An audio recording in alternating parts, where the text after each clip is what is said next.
Hey, girl. Hey, baby. Welcome to my show, Wide Open. So fancy. I'm so proud of you. Oh, thank you, honey. That means so much. You're such a baller in all the ways. You deserve all the good things. Thank you. Everyone, the one and only Brooke Baldwin. Thank you. The sweetest, genuine human I know, that I was so lucky. Well, I am so lucky to call you a friend, but was so lucky to host Late Night with Roy. Go Heels, everyone. Go Heels. And I feel like we were meant to be there. It was a couple years ago when we were, for those who are not familiar with the best university on the planet, the University of North Carolina at Chapel Hill, where this one obviously crushed it on the soccer field. And I just enjoyed going there. And so like we got invited to go co-host this. Basically, it's like the beginning of basketball season, which is like the biggest. It's like you wait. Late Night with Roy is like the second the clock hits, these boys can train. Yeah. You just like, it's almost like a old school pep rally. It is. It we is, were right?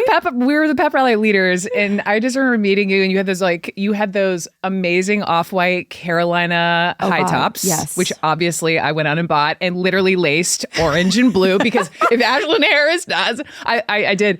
And we just bonded that night, like eating pizza late night. We did. In Chapel Hill. Late Night Franklin Street. Yes, Late Night Franklin Street. Also, I was so terrified. That's like the first time I was ever really hosting anything. And you were like, oh, girl, you got this, blah, blah, blah. I was like, there are 30,000 people here. I am uncomfortable. How am I supposed to get everyone? You were amazing. You were a natural. Well, it's easy to have you by my side. Let's just say that. So what should we discuss? Let's start from the beginning. Let's start from the beginning because you were such an important personality on CNN. And I feel like you were in my living room before I even knew you. And when we became friends and you told me your story and I got to read your book, Huddle, I think a lot of parallels in our life in terms of what you were doing and how you felt in a very male-dominated industry and my Jesus Christ, your identity linked. And then Trump and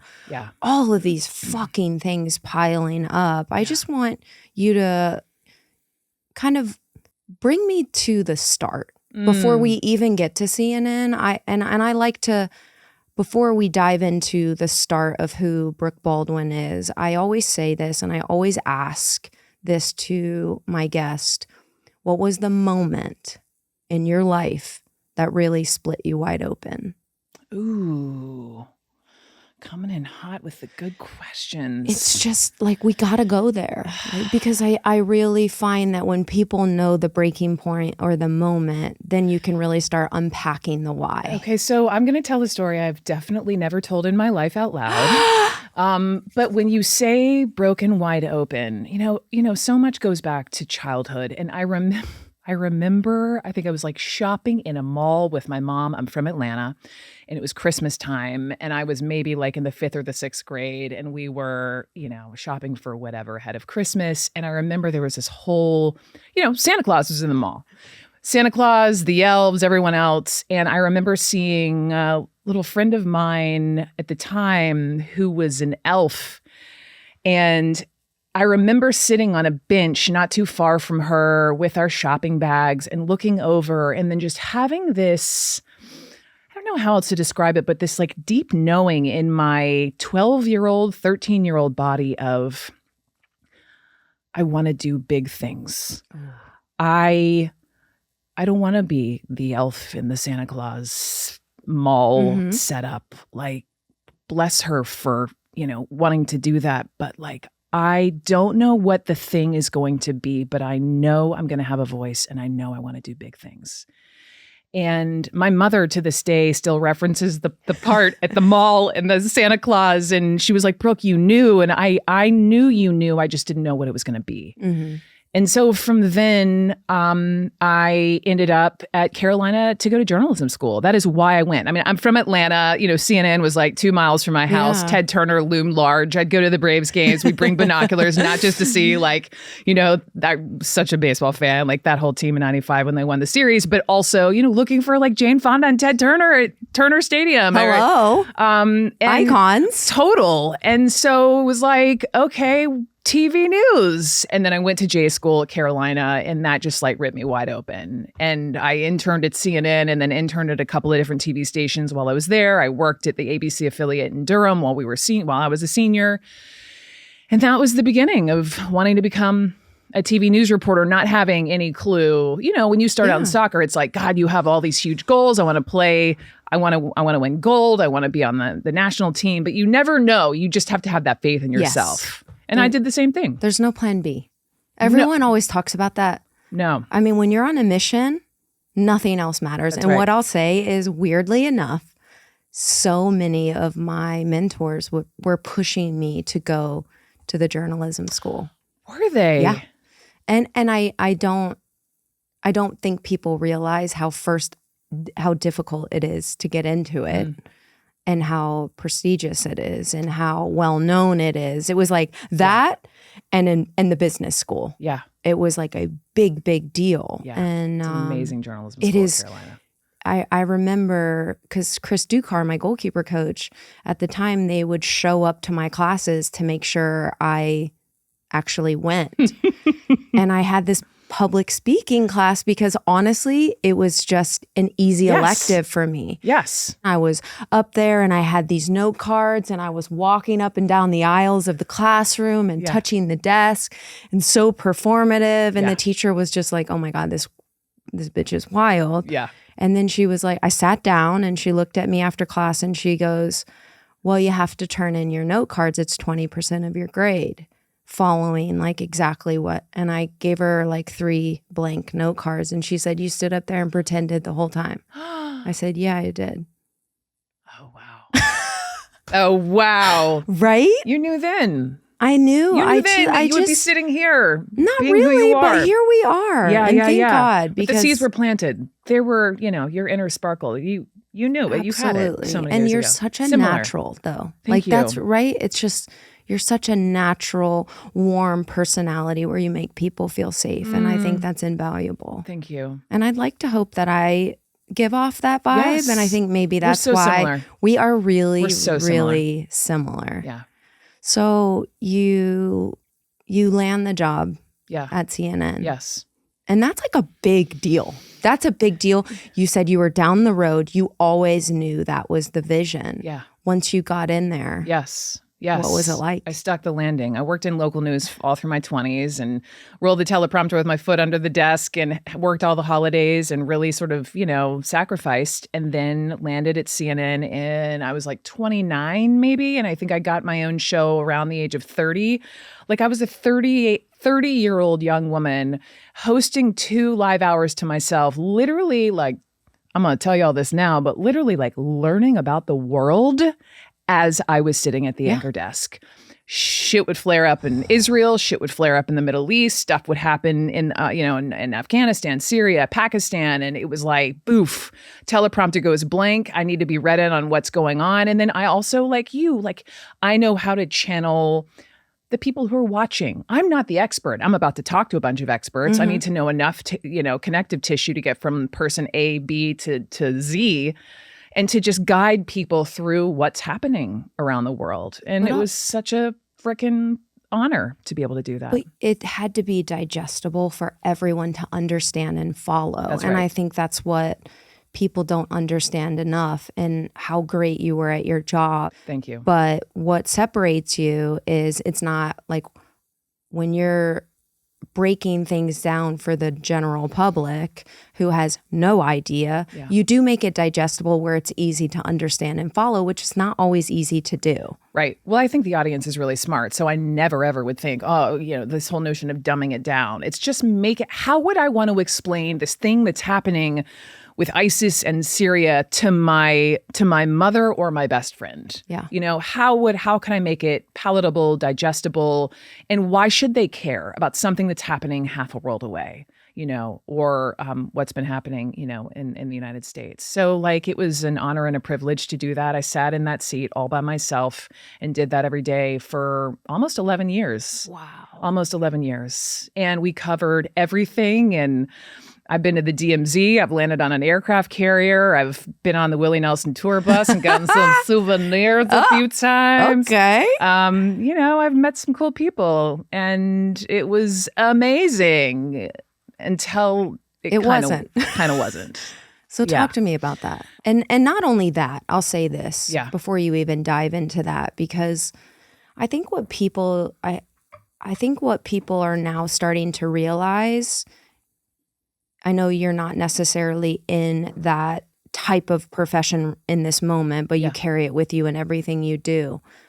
You are an empath. I feel it every time I'm around. Empath. So am I. So that's why I really, really connect with you. And I think the vulnerability lately of journalists who are finally just breaking and showing exactly who they are on air, it's a breakthrough for me. It's exactly what you and I are talking about, just totally being wide open. And think about what you had to go through as a journalist in a really, really difficult time, whether it's the election, whether it's right before, the pandemic, whether it was the war in Iraq. Like, so much was going on in such a short amount of time. You're young, you're in this new profession. Like, there has to be a part of you that brought that home with you all the time. And for someone who's 29 and 30 years old, who I would consider doesn't really know themselves that well yet, they're not in the best years of their life.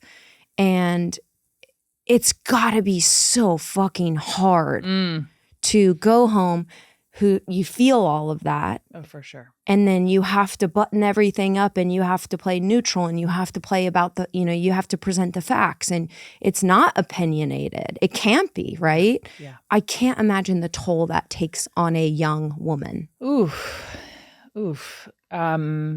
Yes. I happened to anchor the 2 hours in the late afternoon when kids would be getting out of school. And I sat in that seat so many times when there would be school shootings and mass shootings. And I became the person, I think because of my empathy, and my humanity, that I became the person I was always sent to, like, the worst disasters involving, the loss of human life. And it was, I can feel it. It's like coming up in my body right now. I can feel it. I can feel, if I close my eyes and think about going down to Parkland, Florida, or going to Sandy Hook. And I mean, I have to say, my colleagues, like, when you go to a place where that many first graders are murdered, and you're with such professional colleagues who are all like, we're all wiping tears and trying to be professional as we're interviewing firefighters and daughter of the principal who was murdered, and parents and friends of parents and teachers, and standing in front of, I would have a producer say to me, can you get to the morgue? Can you try to talk to someone, who's having to handle these children? And, you have to say no at some point. But I remember standing outside of this one building and seeing this tiny white casket be rolled out. I was standing with my photographer and my producer, and we just stood there, and, like, it does take a toll, and you do have to be a professional, and you do go home and are flat on the floor. And I would also add to that, even covering certain White Houses. And I happen to be on for those 4 years when those Sean Spicer White House briefings would be going on. We'd have to ditch our show and go straight to the White House, and he'd be spewing lies. And I covered a liar for really 5 years. And it definitely takes a toll. I start to twitch a little bit when I hear his voice, and it was my whole life. But I'm proud of the work I did. I'm proud of my professionalism. And also now, like, I'm proud to be amongst everyone else and be able to be out and be myself and be free and, have my outsides match my insides. Yeah, absolutely. And after you left, which I can imagine wasn't exactly the easiest journey after dedicating and sacrificing so much to your craft. How did you handle that? Is that why you wrote Huddle? What was it like? Your identity for so long was wrapped up in that.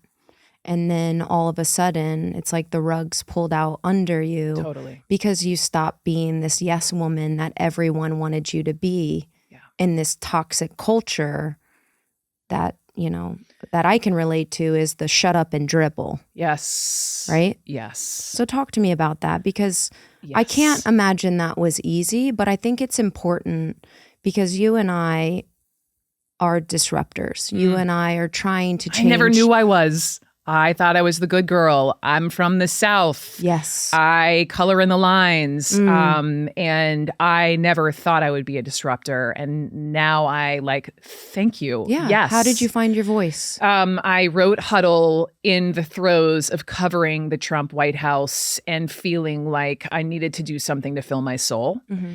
And so I started running around the country in my free time, which was not a lot of free time, and interviewing folks who played, some of the women on the national team, Sue Bird, some of the Neko Gumake, some of the women who play professional basketball. I talked to women, congresswomen, more moderate women, congresswomen, and I talked to teachers. I talked to Stacey Abrams. I talked to moms. I talked to a lot of women. And what I realized in sitting in those spaces was this word no.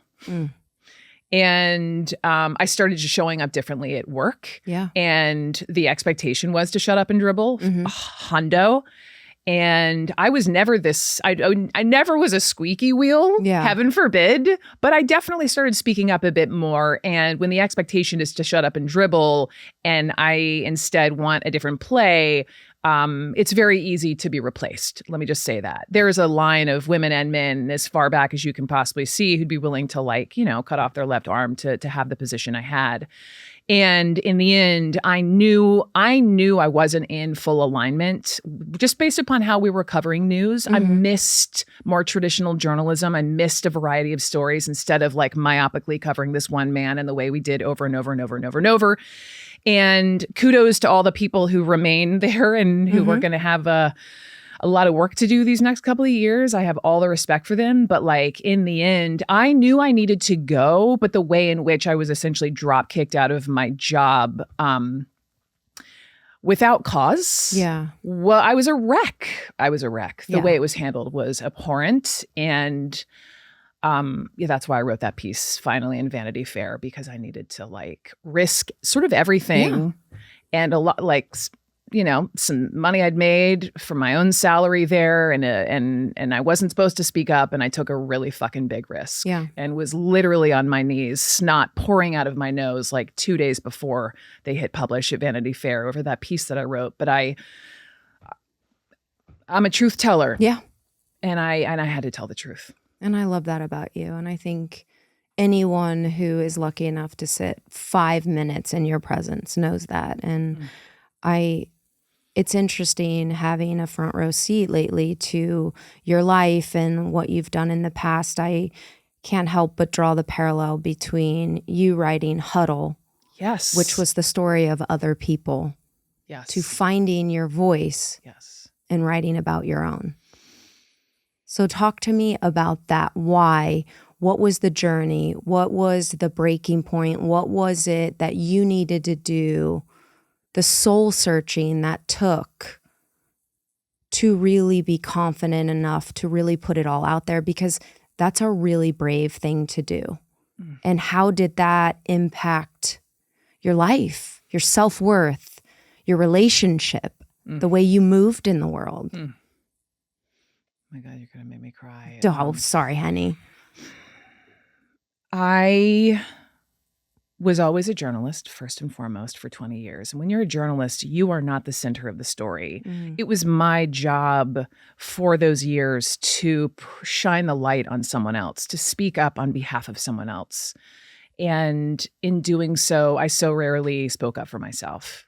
And after what happened at CNN, and I was suddenly out after these 20 years, I could have had a choice. I guess I could have stayed in news. I could have taken a different job. I could have kind of kept the status quo, stayed in my marriage, stayed stuck, stayed unaligned. And I really though felt so missionized. Like I was like, fuck, okay, I need to get to the bottom of who I really am and fucking take off my armor. All of my I'd roll around like I was CNN's Brooke Baldwin and I had fancy clothes and I had hair extensions and I, sort of rested on being associated with that company. And what a privilege, but also who was just Brooke. Mm-hmm. And in doing so, I got really quiet and still and read a lot of books. Martha Beck's Way of Integrity became my Bible, and spent a lot of time with myself and in nature, and did a lot of spiritual shit, did some psychedelics, which we can talk about. And I then realized, I put my dog of 19 years. It's like, okay, universe. It was like my job, my career closed out the way I knew it. My pug of 19 years, that chapter completed. I was a mess for so long. My husband at the time hated New York City. And so I did the thing that women do. It's like, okay, honey, I want your happiness. I'm going to leave the place that I am in my most joy in New York City. And I'm going to help you buy this house in the middle of nowhere, Connecticut, where I know no one. I'm going to do that for you because that's what we do. Because I want your happiness. Yeah. And so I was just teetering without solid ground under me, and then just kind of started coming home to myself and finding myself, and that then led to knowing I needed to love my husband but let him go. I think had I not left CNN, had that frying pan to the forehead not happened, I would have been fine with just going through the motions. And I knew I needed to shit got blown up for me, and then I needed to blow some shit up to then find my fucking path. And I love that. And I think I know you know. Oh, I know, and I feel it it gives me goosebumps. Because what people don't know, it's the hardest and most brave thing you'll ever do in your life is choosing yourself. I feel it in my bones when you just say, fuck, enough is enough. What about me? Yes. What about what I want? What about my hopes and dreams? Do I have to compromise and cave and belittle myself to fit this narrative of this person that I'm really just not? Yeah. And I know the pain in the journey to go through it, because you can only go through it. You can't go around it. Right. You can't avoid it. You have to go through it. And you love that person. Yes. You love that person. Oh, dearly. And you know that if you're not happy, who's kidding themselves? They're not happy either. But there always has to be the one person who finds the courage to do the hard thing. Do the hard thing. And with that, is that when it took you to your mental health process and your physical wealth process of going on?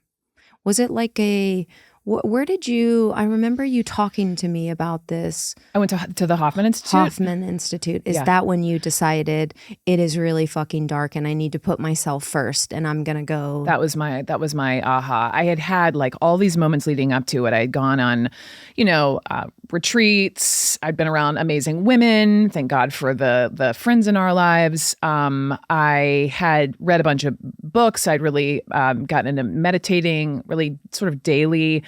I'm a journaler. I was just doing all these things. And then I had two really wise friends, didn't know each other. I was literally leaving the women's Final Four, and a buddy in Minneapolis was like, have you ever heard of the Hoffman Institute? And the next day I flew to Cabo for Dominique Cren's wet birthday. Yeah. And her, former partner was like, have you ever heard of the Hoffman Institute? So anyway, it was boof, the universe was banging. It wasn't just a whisper. They were boom, boom, boom. And so I went to this place in Petaluma, California, and, I don't recommend it to everyone, but if you're ready, if you've done the work and you're ready for big change and really upgrades in your life, but you have to handle all the ripple effects of the choices you're going to make. And so I went, and I don't want to, for anyone, I don't want to talk about the specifics of this one day, but there's this one day, sort of 4 days in out of 7, you've had it in your electronics, you can't read. They even are you can't masturbate. Oh, wow. You can't do anything that takes you, your brain, your body out of the work that you're doing every day. And has Sophia been often? I don't know, but now I'm going to ask. She's probably. Feels like y'all's jam. It really does. And so on this day, I had this giant aha after, it's a lot to do with like patterning of your parents and your childhood and how that manifests in your current life. And for sure, I was thinking about my own husband and how I was repeating so many of these patterns and how to break free of them. And then at the end of the day, I don't know how spiritual you are, but I have become, I'm not religious, but I'm deeply spiritual. Same. And I'm wide awake. I look for signs, and one sign for me is a rainbow. And I had this moment where I was like outside, and they had us essentially imagine like our death, taking one road, which would be the ego driven, not taking the hard choices, and eventually you die, and who comes to say goodbye to you? And the point being like not a lot of people, because they're sick of your same fucking complaints your whole life. Yeah. And then you imagine essentially your death when you are being courageous and you're being brave and you're putting yourself first, but not in an egotistic way, but like you're not wearing the armor, you're showing up and being seen.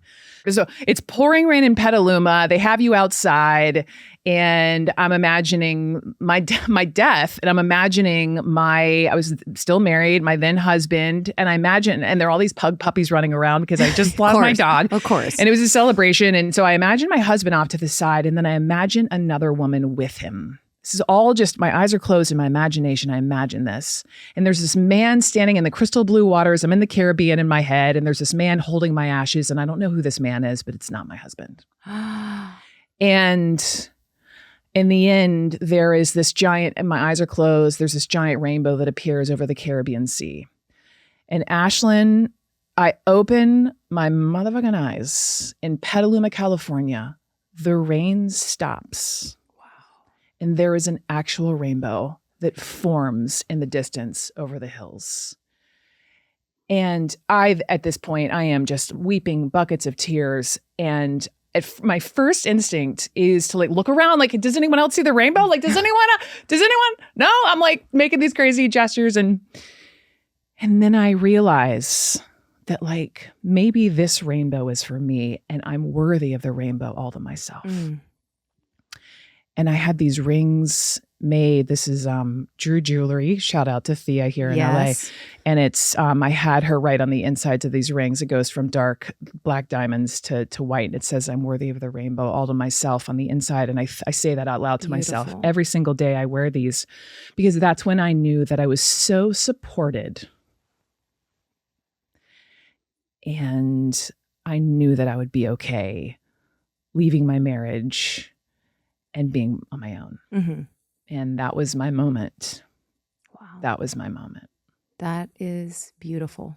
And I appreciate you sharing that, because I think that the universe will always present something to us. Yes. I am a firm believer that things happen for us, not to us. Yes. I do. I really think that your journey and your process led you to that moment. Yes. To show you that you are worthy and that you are enough and all of these things. But you chose to go. You chose to open your heart when it could have easily been shut off from the trauma and the pain and the constant just whiplash of every turn you took.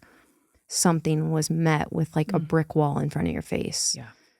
And you were still open to receive. And I think that's beautiful. And I think that's special. And I think that is why you are on the other side of things right now. Like what I will say is your physical appearance has absolutely changed.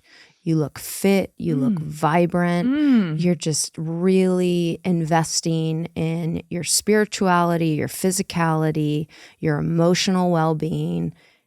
And then, girl, you tell me I know you do. You look in here, but happiness looks good on people, and it's not performative, Brooke. Yeah. No one knows it more than I do. Yes. Like you and I are public figures. Yeah. We have to perform in terms of showing everyone everything's good. Yeah. We're good. We're strong women. Yeah. So I think the difference is you're no longer performing. You drop the rope, put the bucket down, and you're open to receiving the kind of love and kindness and tenderness you always imagined. I love you for that. Thank you for seeing me. Yes. Thank you. But you were willing to receive, and someone walked into your life that probably changed it forever. It was like the heavens parted and the hallelujah chorus.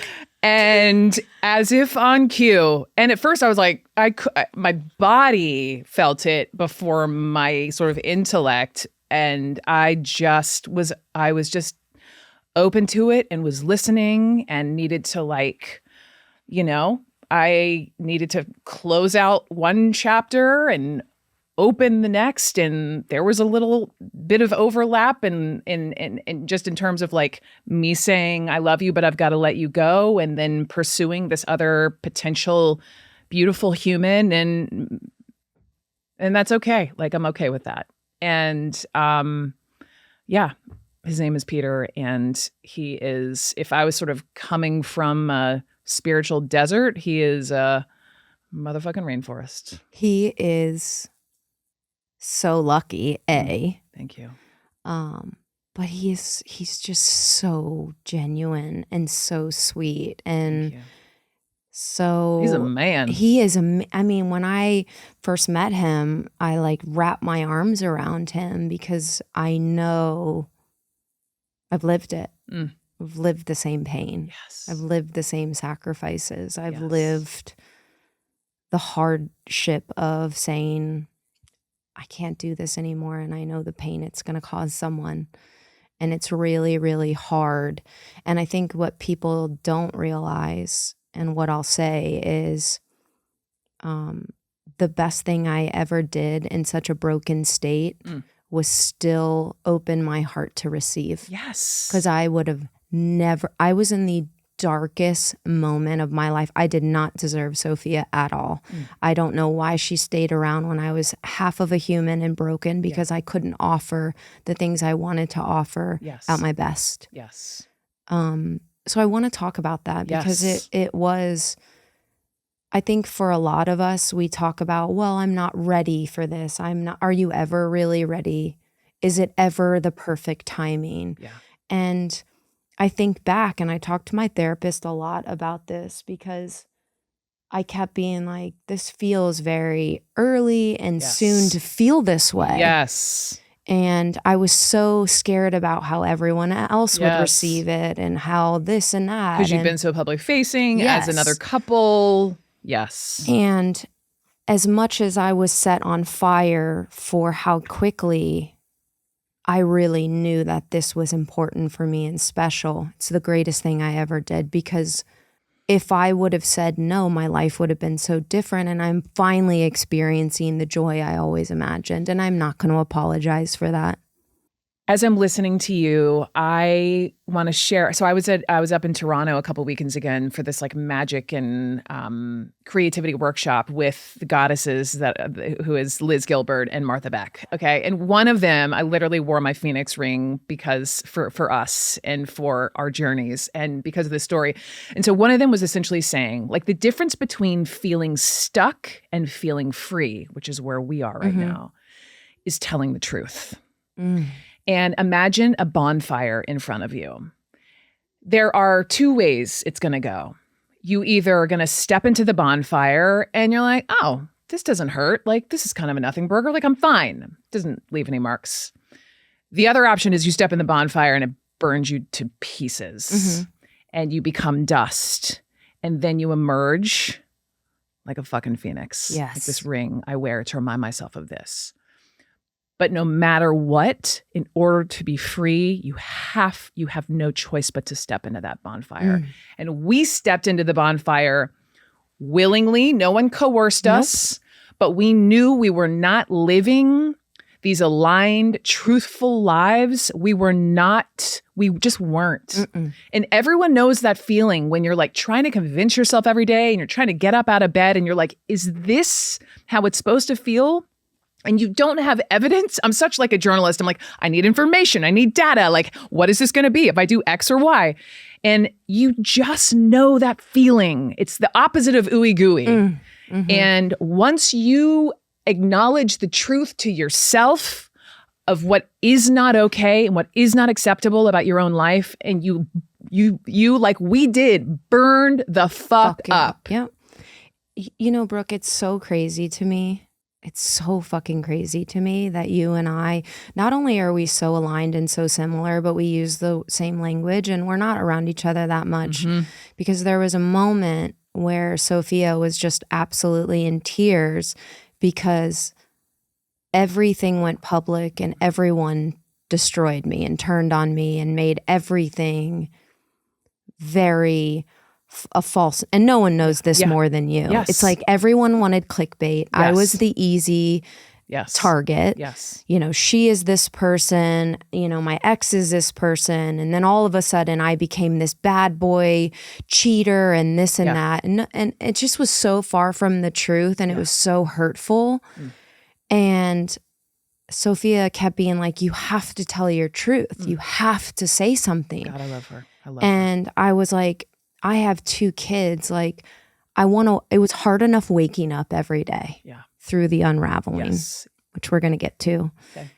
I had to realize waking up was enough. And I was raising 2 kids alone. And I had to put one foot in front of the other every day. And I was fucking burning alive. Yeah. The media was torching me. Yeah. My teammates and friends wanted, because of cancel culture, they wanted fucking nothing to do with me. It was the best thing that could happen to me. Yes. Because it's so fucking interesting. The few times I went to friends to talk about my experience, about why I left in my marriage, to justify it, which is fucking ridiculous, I have to do anyways. Ridiculous. Everyone projected their own experience on me. Yeah. Not surprised. And I just went, yeah. I shut everyone out because it had to be my choice. Yes. It had to be, I didn't want to be swayed. I didn't want one person to tell me this and one based on their own experience. Yes. And it was so fucking clear to me that every person I peeled apart the layers and became wide open with just really inserted their own experience on mine and weirdly enough made it about them. And I shut everyone out. And Sophia was like, you need a support system. You need these people. Just tell them the truth. People know you at your core. They know you're a good human. And finally, you know, now that we're on the other side, I told her not long ago. Sophia. Yes, I told Sophia not long ago. And that's where I'm circling back. I said, I'd gladly burn alive again to have you and have this life. Because I shed the fat.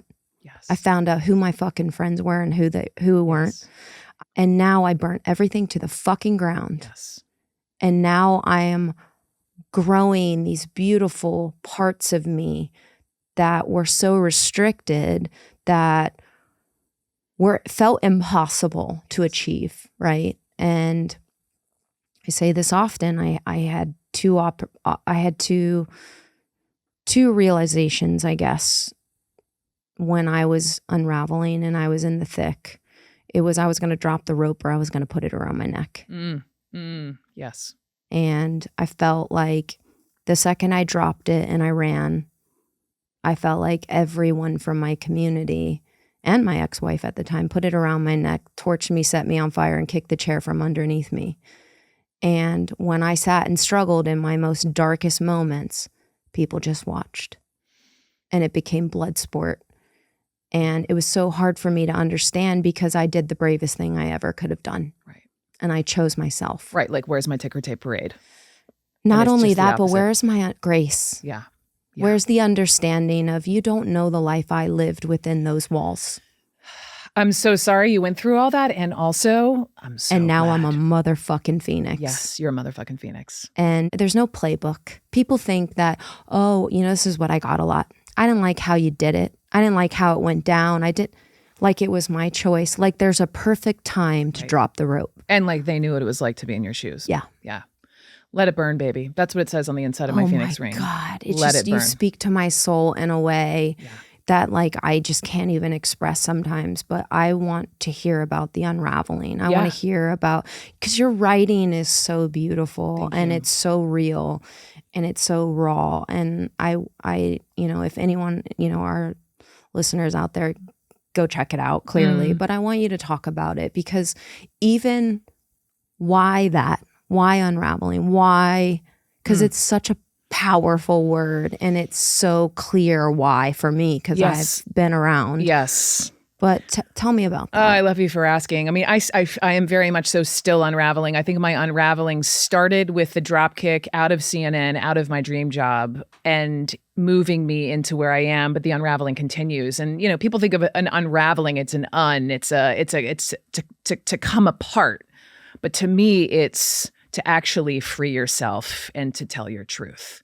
And so I refer to my own unraveling coming out of CNN. I'm writing the Substack, which is bringing me so much joy for everyone listening. If you just go to, it's Unraveling with me, Brooke Baldwin. And so I write every Sunday, and I write about various pieces of my unraveling and how I've been able to unravel, because I believe that everyone is either wants to unravel, is in the throes of unraveling, or has unraveled. And it can be, an unraveling can be at the frying pan to the forehead is what I refer to, or Oprah talks about like the brick in the wall, or, something that you choose, or something that feels that's done to you that you are definitely not asking for, that feels like some sort of existential crisis. It can be marriage, it can be work, it can be health, illness, etc. And it's how we respond when life hands us a shit sandwich. I can't get enough from people and their own stories. And I so appreciate you being so open about your own, about like, and we're all unraveling. Look at what's happening in America. Look at what we're being handed. How are we going to handle it? Like, instead of making decisions from fear, let's make decisions from curiosity. Let's like lean into our goodness. Let's, when you unravel, when I've unraveled, and I know you've experienced this too, it's like you think you have this whole set of friends that you've had for forever, and you realize suddenly like, oh, those people aren't actually my friends. And these are the ones who stood by me. And I'm going to collect some of these friends over here. It's about what I do for my body to continue to be healthy and at peace, unraveling, how I live my life, the company I choose to keep. It's so many pieces of it. And I'm just so interested in people's stories and their life pivots. And because everyone stands to learn something. I think there are a lot of people who feel stuck. I think COVID is a huge part of this in ways like we still have yet to really figure out. Like, we had these quiet, still moments in the middle of the pandemic. And, I had my own sort of come to Jesus with certain ways I was living my life that I wanted to change. But then like life went back, and just like little ants, we went back to our lives and we went back to our old choices. And I think only now, a couple years removed, are at least some women in my friend group are like, fuck, I'm ready to, I feel on the precipice of real change. And I just want to talk to women and men about those changes and their courage and what the other side looks like. Yeah. When you talk about the other side, I'm curious to know, once you burned everything to the ground, who is this new Brooke? What have you learned about her? What are you now not willing to compromise? What has changed in you now to receive such a healthy relationship, an open relationship, your physical health? I see you all the time doing yoga, and you're now spiritual, like more than ever. Like, who is this new Brooke? What has really changed inside you? Who is Just Brooke? Just Brooke is someone who has no tolerance for inauthenticity. If I smell it, I can't be around it.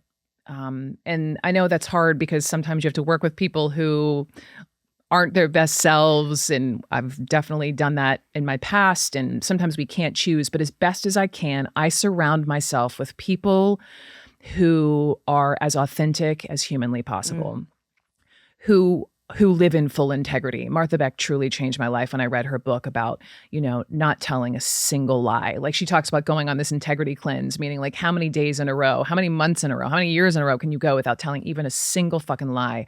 And so I subscribe to that theory of like just being in full integrity. That's my prayer every day. So being in integrity, not being around inauthenticity, and saying yes to things that feel in full alignment with me. And also like realizing that some of that means moving slower. I don't run at 90 miles an hour like I used to. I would look at this Brooke and be like, girlfriend, what are you doing? But I have slowed down to be able to open my aperture and make wiser decisions. I say no a lot more. I feel like I let my hair go wild. Like girlfriend, I had to do like blowouts and all the things like mandatory for my old job. And now it feels like some sort of, like lame rebellion that I'm letting my hair be naturally curly. But, having my outsides match my insides, like wearing clothes I want to, as simple as like, putting on pants and cool shoes and the things that I really want to wear that feel right for me. And not putting on what felt like maybe a costume, and being super curious, always asking the questions. My circle is never closed. I always want to meet new people and bring them into the fold. Dying to have a double date. We have so much to discuss. I can't wait. So much to discuss. And yeah, just deepening my spiritual practices and being with a partner who meets me there and then some. Ooh. That's a big one. Like someone I fucking respect. And the sexiest part about my man is his wisdom. Oh, I love that. Sexiest part. It really you're so light, Brooke. Like you're just light, you're moving, like you're happy. And it's so beautiful to see. But also like you put so much work into yourself, into choosing yourself. And I think that's something that our audience can always take away is we are so branded as women to say yes, yes, yes, yes, yes, and sacrifice ourselves. We can do it all and we can juggle. That's the first fucking thing I heard from everyone is, what about your kids? Oh, wow. What about me? Yes. Can't even get out of bed. I'm driving my car, figuring out how I could flip it every day because I just wanted it to end. You were going there? I was there. You were there. I was there. And that's the hard part is, when people are like, this is so sudden, have you really thought through it? Have you done this? Like, I have thought about every option, even that point of, I'm so scared to get out. I'm so scared to do the hard thing. Yeah. It's so selfish. And how do I just end it? Yeah. And it's like, that is why we have these conversations. That is why I am doing this show. That is why it's called Wide Open, because our pain can be turned into light. And it was really, really dark. And I'm sure it was very dark for you. And the Phoenix part is so true. I got really comfortable in the dark and I didn't run from it. And when I needed to rest, I rested. And the biggest thing I'm proud of is I didn't make my storm my children's. Well done, Mom. And well done. I'll never get credit for that, clearly. And I'm not looking for credit. But when a world judged me based on doing the hardest thing, and I was in such a dark, broken place, and I had no one or anything, I chose to show up and be the best possible parent I could. And that probably was life-saving.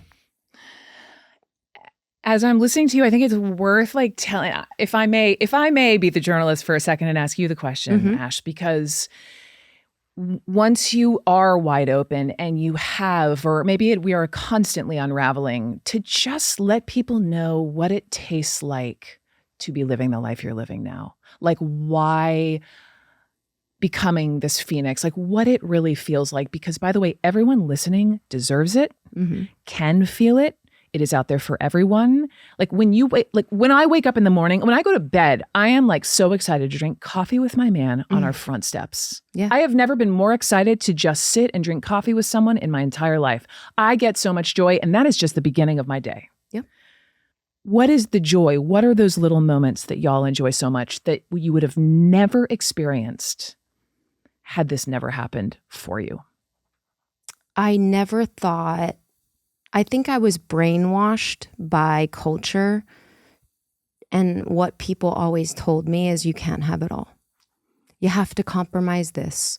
No one has a perfect relationship. It takes work. It takes this. And I had this idea of how I wanted to be loved. And I love hard. And I got to a point where I just gave up a lot. I gave up that that's not the type of love I'm going to receive, which made me shrink, which made me have shame, which made me feel unlovable, unwanted. And now I wake up, and 2 days ago, I woke up next to Sophia and I looked at her and I said, I missed you. Like I missed, you slept next to me and I couldn't hang out with you for 8 hours and I missed you. Yeah. And it is that kind of love I never thought was possible. Yes. Yes. I used to self-medicate. As soon as my kids went down, I smoked as much as I could. Yeah. I ate as many gummies as I could because it was so painful. Yeah. You numbed. I numbed. And it was like I had sleep doctors come in with the national team. I never could sleep. I had this really hard issue with insomnia. The second I started really feeling safe with Sophia, and the second I slept next to her, I think at one point I slept 16 hours. Damn.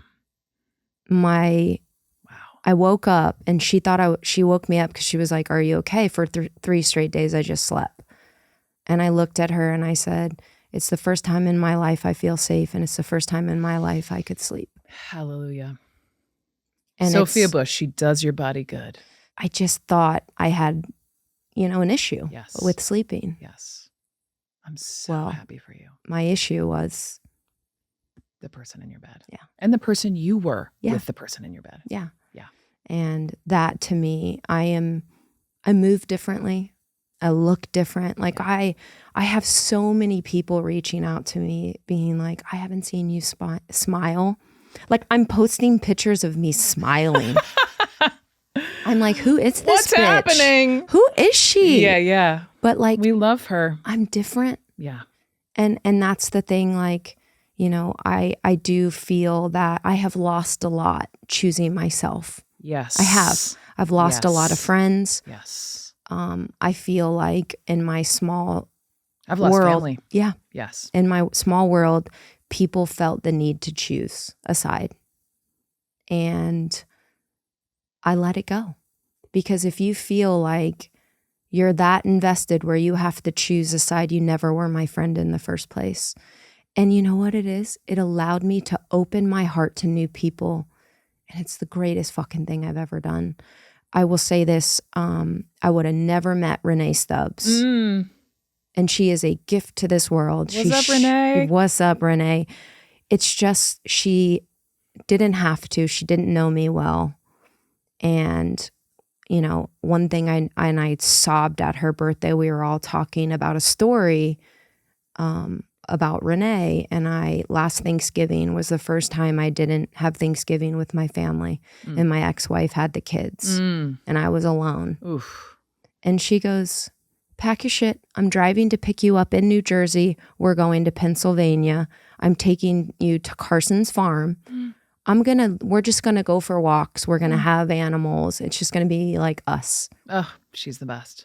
And I cried. I woke up, She's your friend forever. You'll never forget that. I'll never forget the way she showed up for me. Yeah. But it took so many people turning their back on me for me to receive that kind of love and be open to it. And I have some of the best friends in the world who are new friendships that I'll have forever. This love I have with this woman, I mean, she is she always says this, I am the sun to her. And no, she is absolutely the sun, the stars. She is it all. I genuinely mean this, Brooke. I knew this woman in another lifetime. Yes. I had to go through this pain to find her again. Yes. And I'm living the life I always imagined. And fuck, was it hard to get here, but I got here. And so did you. And so did I. So what's next? What's next, Brooke Baldwin? Take us home. What's next, my friend? So I'm writing this Substack about unraveling. I'm hoping to parlay it into a book. I am hoping to also host a podcast around the similar themes. So, sister, get ready to be on the other side of the microphone with me. Gladly. And, one thing I did after leaving CNN, which I was like, I couldn't even say these words out loud for a minute, but I hosted a reality show. And by the way, it was so much fun for Netflix. It was so fun. I got to smile on TV again. It's called The Trust, if anyone wants a good binge. And, that show isn't getting re-upped, and that's okay. It just opened the door for me in a whole other way. And so I'm kind of obsessed with the Golden Bachelorette. I'm just going to manifest something right now on this show. I'm not saying I want to host the Golden Bachelorette again or whenever it comes out, but I would love, I used to say I would never do a dating show. I'd never host a dating show. I want to manifest a grown ass, finding love later in life for women and men in their 40s, 50s, 60s. To show that it's possible to talk about the ooey gooey feelings, to also talk about sex and pleasure and, how we deserve it, even if after you've been married once, twice, 3 times, we all deserve to have our dessert. And I would love to host something like that because I am living that and I want to show other people that they can live it too.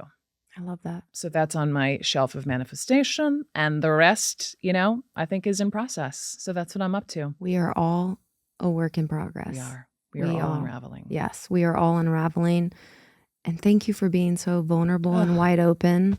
Thank you for coming on my show. I love you, girl. I love you so much to see the joy in your eyes and the way you move. You got it. Yep. As they say. And we're really doing it. And I'm proud of us because it wasn't easy to get here. And we're still learning in real time. I'm proud of us too. Thanks for being here. Love you. Love you. Well done.